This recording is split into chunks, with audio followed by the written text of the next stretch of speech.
It's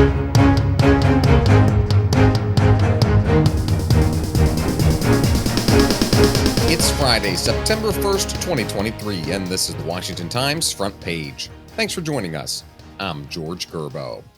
President Biden's public stumbling and low approval ratings have Democratic Party officials privately wringing their hands about the 2024 presidential race, but predictions that he will drop out of the contest are becoming increasingly far-fetched. Still, Susan Ferricchio reports political watchers are speculating. Fundraisers and former aides have anonymously complained that the Biden campaign is not ramping up quickly enough. Biden's public gaffes and physical stumbles on camera have also raised alarm that he's too old for the rigors of a presidential campaign, let alone another full term. New York City Mayor Eric Adams rallied with migrants this week to demand the Biden administration speed up work permits so they can find jobs. Stephen Dinan reports the administration says the issue isn't the pace of work permits, but the migrants aren't signing up. After a meeting with New York State officials this week, the White House said less than 1 in 5 illegal immigrants paroled into the country under Biden policies had requested work permits.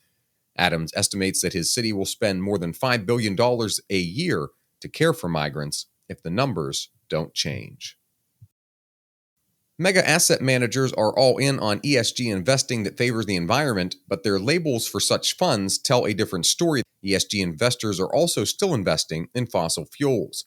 10 of BlackRock's largest ESG-labeled funds have nearly $3.1 billion invested in fossil fuels, according to data analyzed by our Ramsey Touchberry.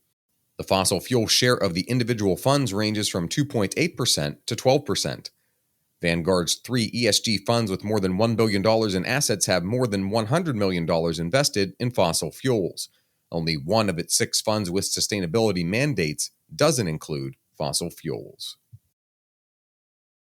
Florida has added the controversial conservative media platform PragerU to its K-12 curriculum, and Texas could be next. Sean Salai reports the Florida Department of Education greenlighted the lessons last month as optional supplemental teaching materials for school districts. Talk show host Dennis Prager founded PragerU, which is not a university, in 2009. Critics say PragerU videos whitewash racism, feed anti-immigrant bias, and spread unscientific doubts about climate change.